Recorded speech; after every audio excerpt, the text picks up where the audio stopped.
बुद्धिहीन तनु जान के सुमिरो पवन कुमार। गोस्वामी जी ने जो लिखा अपूर्व लिखा। क्या कहते हैं? बुद्धिहीन तनु जान के सुमिरो पवन कुमार, कि हे पवन कुमार, हे हनुमान जी, मैं आपका स्मरण कर रहा हूँ और ये बात अच्छी तरह जानकर कि मैं बुद्धिहीन हूँ। अब देखिए, तुलसीदास जैसी महान विभूति स्वयं को बुद्धिहीन कह रही है, और आप और हम सब दिन भर क्या कहते फिरते हैं कि हमसे बड़ा बुद्धिमान कोई नहीं। और तुलसीदास स्वयं क्या कह रहे हैं कि मैं सबसे बड़ा बुद्धिहीन हूँ। क्योंकि राम जी का चरित्र गुणगान करने के लिए यह साधारण बुद्धि काम नहीं आती। यदि आप इस बुद्धि से राम जी के चरित्र को समझने निकलिएगा तो कुछ भी हाथ नहीं आने वाला।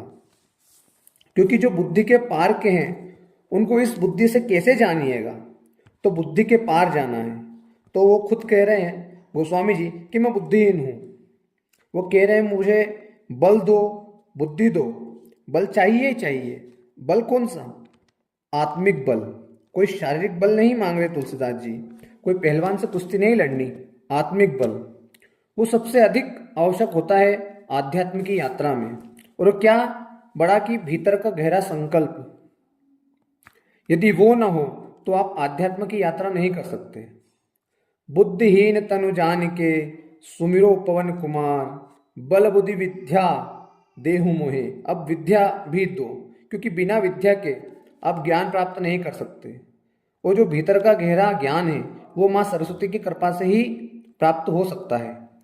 और ये सारी चीज़ें गोस्वामी जी मांग रहे हैं, ये सब बियॉन्ड माइंड है, यहाँ की नहीं है। वो कोई ठगी हेरा फेरी के लिए विद्या नहीं मांग रहे हैं। वो कोई ऐसी पढ़ाई नहीं मांग रहे जिसको पढ़ने के बाद आदमी बहुत चालबाज हो जाए और धोखेबाजी करे और धनी बन जाए। ऐसी कोई विद्या नहीं मांग रहे। वो विद्या तो रघुवर भगवान राम के चरित्र का गुणगान करने के लिए, इसके लिए उनको बल भी चाहिए, बुद्धि भी चाहिए, सब कुछ शुद्धतम चाहिए। हरहूं कलेश विकार, आप हरण कीजिए। किसका? मेरे क्लेशों और विकारों का। वो देख पा रहे हैं तुलसीदास जी कि मैं इतनी अधिक विकारों से ग्रसित हूँ, इतना विकार है मेरे अंदर। अब जिसको दिखाई देना आरंभ हो जाता है उसको अपने अंदर केवल और केवल अवगुण ही दिखाई दिखते हैं, गुण तो दिखते ही नहीं। अब दुनिया में इतने प्रकार के क्लेश हैं, ये दुनिया स्वयं में एक क्लेश है। कदम कदम पर क्लेश बिखरे पड़े हैं। उन क्लेशों के रहते हुए मनुष्य कैसे सृजन की यात्रा को कर सकता है?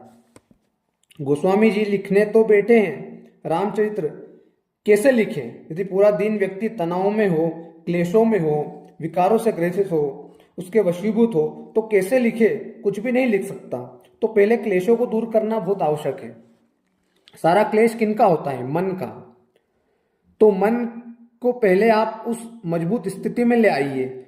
मैं किन्हीं क्लेशों से प्रभावित न हूं, सारे विकार को दूर करें। इस बार क्लेशों विकारों से मुक्त हो पाऊंगा, तभी तो मैं प्रभु श्री राम के चरित्र को लिख पाऊंगा। इसलिए सबसे पहले हनुमान जी को विनती कर रहे हैं गोस्वामी जी, उनसे अनुनय विनय कर रहे हैं शुरुआती दोहों में कि जो राम जी का चरित्र मुझे लिखना है, उसके लिए मुझे मेरे मन को साफ करना है। मुझे आप बुद्धि विद्या दो और मेरे क्लेशों और विकारों को हरण करो। जय श्री राम साथी।